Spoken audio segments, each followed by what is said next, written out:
Hello friends, welcome to my channel. Ravi, आज तुम फिर से अपनी माँ के घर गए थे? घर में घुसते ही श्रेया ने सीधा सवाल किया। रवि ने पहले कुछ सोचा, फिर जवाब दिया, श्रेया, वो मेरी माँ है। पापा की तबीयत ठीक नहीं रहती, माँ हमेशा परेशान रहती हैं, मैं उनका अकेला सहारा हूँ। श्रेया को इन बातों से कोई फर्क नहीं पड़ रहा था। मुंह बनाते हुए श्रेया ने कहा, वो सब मैं नहीं जानती, मैं तो बस इतना चाहती हूँ कि तुमने उनसे अलग होते हुए मुझसे वादा किया था कि अपने घर वालों से कोई मतलब नहीं रखोगे। मैं सब जानती हूँ। जब तो बहू बेटे को घर से निकाल दिया, अब बेटे की कमाई के चक्कर में उसे बार बार बुलाते रहते हैं। रवि को बहुत गुस्सा आ रहा था, लेकिन घर में कलेश ना हो इसीलिए उसने खुद को संभालते हुए कहा, देखो श्रेया, पैसों के लिए मेरे पापा की पेंशन ही काफ़ी है, और रही बात वहाँ जाने की, तो मेरे सिवा उनका है ही कौन। पापा की बीमारी को देखते हुए मेरा फर्ज बनता है कि मैं उनका ध्यान रखूं। बेटा होने के नाते मेरा भी तो कुछ फर्ज है। रवि श्रेया को बहुत देर तक समझाता रहा, लेकिन श्रेया नहीं मानी और उसने रवि से कसम ली कि वह बिना उससे पूछे कभी अपने माँ बाप से मिलने नहीं जाएगा।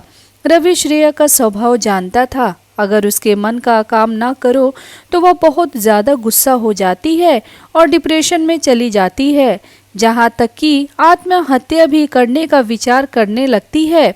रवि ने उसकी यह शर्त भी मान ली, लेकिन उसका मन हमेशा अपने माता पिता के लिए तरसता रहता था। उसे आज भी याद है कैसे पापा ने अपना पेट काट कर उसे पढ़ाया लिखाया, रवि की हर इच्छा पूरी की, जहाँ तक कि रिश्तेदारों के दबाव में ना आकर रवि को अपनी पसंद की लड़की से शादी करने की इजाज़त दी। लेकिन शादी के 2 महीने बाद ही श्रेया ने लड़ाई झगड़ा करके उनसे अलग होने का फैसला कर लिया। रवि के पिता जगन्नाथ जी ने एक दिन रवि से बात की, बेटा, अगर बहू हम लोगों के साथ खुश नहीं है तो तू अलग हो जा, हमारी चिंता मत कर।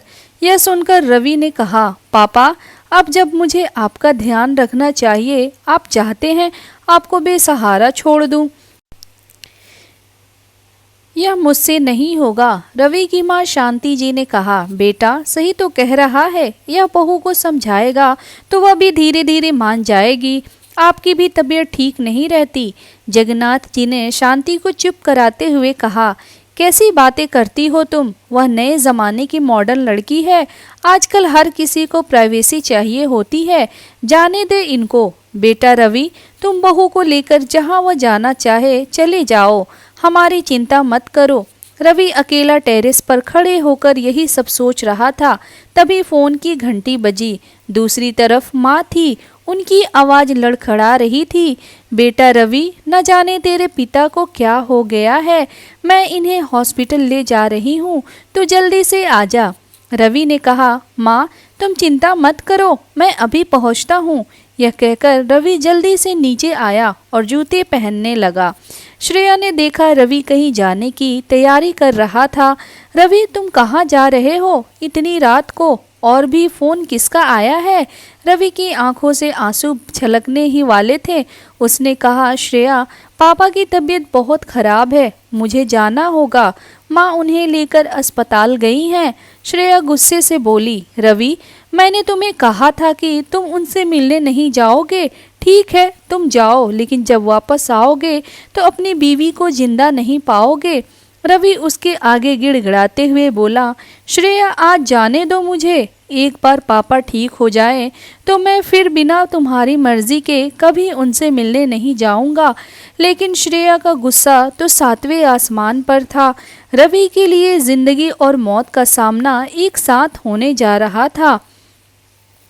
एक तरफ उसका फर्ज उसे बुला रहा था, दूसरी तरफ उसका प्यार उसे फर्ज निभाने से रोकने के लिए मरने को तैयार था। श्रेया, तुमने मरना है तो मर जाओ, मैं अपने पापा को इस हाल में नहीं छोड़ सकता। रवि के मन में ये विचार बार बार आ रहा था, लेकिन वह इसके लिए जुबान न खोल सका। कहीं श्रेया ने सचमुच कुछ गलत कर लिया तो क्या होगा, यही सोचकर वह चुप चुप रह गया। रवि ने जल्दी से अपने दोस्त राहुल को फ़ोन किया, राहुल, मेरे भाई, मैं कहीं फंसा हुआ हूँ। मेरे पापा हॉस्पिटल में हैं, तू उनके पास पहुँच जा और जितने भी पैसों की ज़रूरत पड़े मुझे बता दियो, मैं भेज दूँगा। और मुझे हर 1 घंटे में फ़ोन कर उनका हालत बता देना प्लीज़। राहुल ये सुनकर बोला, भाई तू चिंता मत कर, मैं अभी पहुँचता हूँ और पैसों की चिंता मत कर, मैं सब संभाल लूँगा। रवि की आंखों से झरझर आंसू बह रहे थे, लेकिन श्रेया उसकी परवाह करे बगैर किचन में काम करने चली गई। रवि अपने बेडरूम में जाकर तकिए में मुंह छिपाकर रोता रहा। कुछ देर बाद उसने राहुल को फोन किया लेकिन राहुल का फोन नहीं लग रहा था। रवि और बेचैन हो गया। तभी उसे ध्यान आया कि हो सकता है पापा आईसीयू में हो, वहाँ फोन बंद रखना पड़ता है। इसी तरह अपने आप को समझा रहा था। कुछ देर बाद श्रेया आई और बेड के एक तरफ मुंह फेर कर सो गई, जैसे रवि को गुनाह करने जा रहा था, जिसे श्रेया ने पकड़ लिया। कुछ देर बाद उसने फिर से राहुल को फ़ोन लगाया, लेकिन फ़ोन नहीं लगा। रवि का मन बहुत बेचैन हो रहा था, उसके हाथ पैर ठंडे पड़ रहे थे। वह अपने आप को कोस रहा था कि क्यों उसने श्रेया से प्यार किया और आज तक उसकी हर जिद मानता रहा, जबकि उसे उसकी किसी बात से कोई फर्क नहीं पड़ता। कुछ देर बाद फ़ोन की घंटी बजी। क्या बात है राहुल, पापा कैसे हैं? तेरा फोन नहीं लग रहा था। राहुल का फोन देखते ही रवि ने एक ही सांस में सारे सवाल पूछ डाले। राहुल बहुत घबराहट में बोला, रवि संभाल अपने आप को, तू ही टूट जाएगा तो बाकी परिवार को कौन संभालेगा? तू जहाँ भी है जल्दी से हॉस्पिटल आ जा, अंकल हम सबको छोड़कर चले गए। यह सुनते ही रवि के पैरों तले जमीन खिसक गई। ये क्या हो गया? अभी शाम को ही तो वह उनसे मिलकर आया था।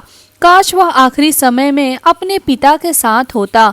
वह जोर जोर से रोने लगा। उसकी आवाज़ सुनकर श्रेया उठी और पूछने लगी, क्या बात है रवि, तुम क्यों रो रहे हो? रवि ने उसे झिड़कते हुए कहा, सब खत्म हो गया श्रेया, मेरे पापा भी और शायद तुम्हारा मेरा रिश्ता भी। यह कहकर वह तेजी से बाहर निकल गया। श्रेया भागती हुई उसके पीछे रवि रवि चिल्लाते हुए भागी, लेकिन इससे पहले कि वह कुछ कह पाती रवि वहां से जा चुका था। श्रेया की आंखों से टप टप आंसू बह रहे थे। कहीं अब रवि उससे नफरत तो नहीं करने लगेगा, कहीं उसे छोड़ तो नहीं देगा, यही सोचकर वह रो रही थी। अगले दिन रवि के पिता के घर पर सारे रिश्तेदार इकट्ठे हो गए थे। रवि एक तरफ कोने में गुमसुम बैठा था। तभी वहां श्रेया आई। उसने रवि को देखा, लेकिन रवि को तो जैसे होश ही नहीं था। फिर वह अपनी सास से मिलकर रोने लगी। उसकी रोने की आवाज़ सुनकर एक बार रवि ने उसकी ओर देखा और नजरें फेर ली। रवि ने भारी मन से अपने पिता को अंतिम विदाई दी। आज उसके पिता को मरे 5 दिन हो चुके थे। इन 5 दिनों से श्रेया भी वहीं रह रही थी, लेकिन रवि ने एक बार भी श्रेया से बात नहीं की। यह बात शांति जी अच्छे से नोटिस कर रही थी। जगन्नाथ जी की 13वीं के अगले दिन शांति जी ने रवि और श्रेया को एक कमरे में बुलाया। रवि श्रेया को देखकर उठकर जाने लगा। बेटा मेरी बात सुन, मैंने ही बात करने के लिए बहू को बुलाया है, लेकिन मुझे कोई बात नहीं करनी माँ। पापा की बात मानकर मैं अलग हो गया, लेकिन अब मैं आपके साथ रहूँगा। चाहे आप कितना भी कहें, मैं कहीं नहीं जाऊंगा और इसे जहाँ जाना है चली जाए। यह सुनकर श्रेया रोने लगी। शांति जी ने उसे चुप कराया और कहा, बेटा ये 2 चिट्ठी तेरे पापा तुम दोनों के नाम से छोड़कर गए थे, एक तेरे लिए और एक बहू के लिए। रवि ने जल्दी से चिट्ठी माँ के हाथ से ले ली, जैसे उसे पापा को पाने का मौका मिल गया हो। उस चिट्ठी में लिखा था, बेटा मुझे मालूम है कि बहू हम दोनों के साथ नहीं रहना चाहती, लेकिन मुझे पता है मेरे जाने के बाद तू माँ को अकेला नहीं छोड़ेगा। फिर से इसे लेकर घर में कलेश ना हो, इसीलिए मैंने तुझसे एक वादा लेना चाहता हूँ कि अपने पापा की अंतिम इच्छा पूरी कर और बहू कहना मानकर उसके साथ चला जा। तेरी माँ के लिए मैंने पहले ही वृद्धाश्रम में इंतजाम कर दिया है, वह वहाँ सुख से रहेगी। कभी कभी उससे मिलने चले जाना। अगर तू मुझे प्यार करता है तो मेरी अंतिम इच्छा जरूर पूरी करेगा। इधर श्रेया ने भी अपनी चिट्ठी खोली। उसमें लिखा था, बेटी तू चिंता मत कर, मेरा बेटा भावनाओं में बह जाता है। मैं जानता हूँ वह मेरे बाद यहाँ रहने की जिद करेगा, तुमसे लड़ाई भी करेगा, लेकिन तू चिंता मत कर। मैं चाहता हूँ तुम दोनों हंसी खुशी रहो। मेरी चिट्ठी पढ़ने के बाद वह तेरे साथ चलने के लिए राजी हो जाएगा। मेरा आशीर्वाद हमेशा तुम दोनों के साथ रहेगा। चिट्ठी पढ़ते ही श्रेया रवि के पैरों में गिर गई। रवि मुझे माफ कर दो, ससुर जी जैसे देवता को मैंने उनके बेटे से अलग किया, इसकी सजा मुझे मिलनी ही चाहिए। तुम मुझे तलाक दे दो। शांति जी ने श्रेया को उठाकर गले से लगा लिया। खबरदार बहू जो फिर कभी ऐसी बात कही। तुम्हारे ससुर जी का एक ही सपना था कि तुम दोनों सुखी से रहो। आज वो तुम दोनों को देखकर कितने दुखी हो रहे होंगे। श्रेया शांति जी के पैरों में गिर गई। माँ जी अब मैं हमेशा आपके साथ रहूंगी। रवि भी रोकर माँ से लिपट गया। नहीं माँ, मेरे रहते हुए वृद्धाश्रम नहीं जाओगी। तो दोस्तों आपको ये कहानी कैसी लगी कमेंट्स में ज़रूर बताएं। Thank you.